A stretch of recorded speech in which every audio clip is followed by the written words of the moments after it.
If you want to build a good habit, roughly speaking, there are 4 things that you can do. You want to make it obvious, you want to make it attractive, you want to make it easy, and you want to make it satisfying. So obvious, attractive, easy, satisfying.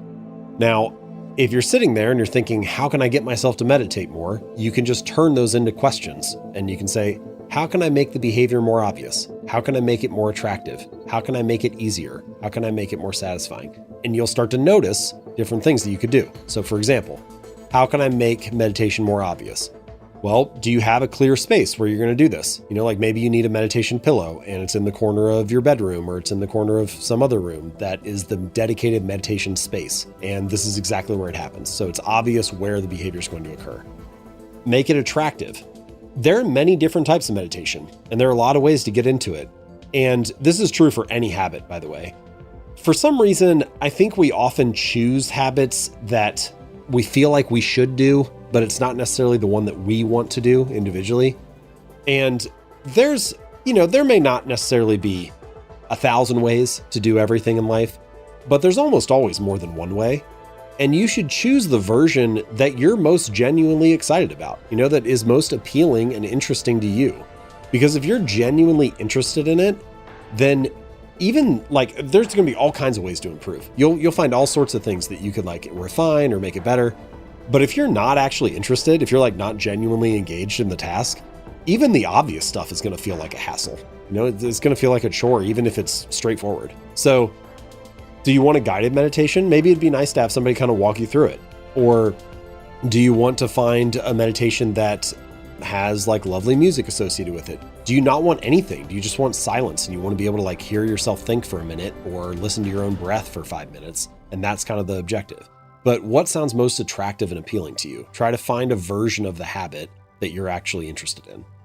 Yeah, in the morning is a great time for a lot of people. But if you have young kids and your 4-year-old is running around and you're trying to figure out how to get pants on them and you need to make, breakfast, that's probably not a good time to do it, So find a time and a space where that habit can live, where it's attractive and you're not just going to end up frustrated because you're trying to swim upstream.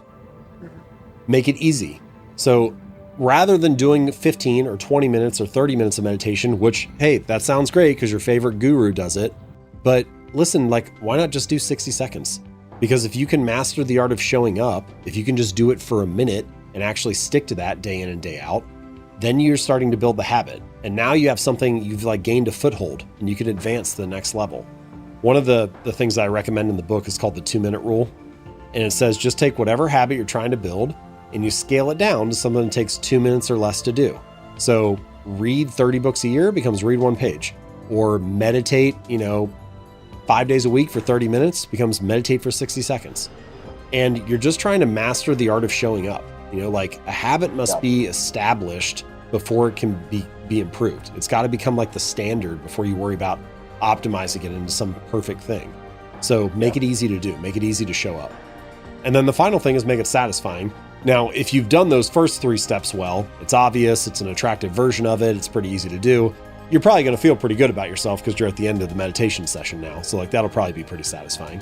But you can layer on some kind of additional benefit. Maybe you get to have your favorite type of coffee or your favorite drink after that. Or maybe you get to have a bubble bath or a walk in the woods or whatever sounds motivating to you, So find some way to add some additional positive emotions to the experience.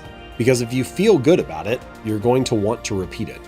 And this is something that in Atomic Habits, I call it the cardinal rule of behavior change, which is behaviors that get rewarded get repeated, and behaviors that get punished get avoided. And it's so basic, it's so obvious, but all humans want to feel good. We all want to have positive emotions, to be supported, to be loved, to be rewarded, to have something that feels good. And so how can you get that feeling and associate it with your habits? That's kind of the core idea. And ultimately, this connects back to what we talked about with identity, which is the perfect version is when you perform a habit and you feel good because it's reinforcing your desired identity. I'm the type of person who wants to meditate each day, or I'm the type of person who doesn't miss meditation sessions. And then, even if it's only 60 seconds, you can feel good about doing it because it's reinforcing your desired identity. So that's kind of a quick case study on how to apply the ideas.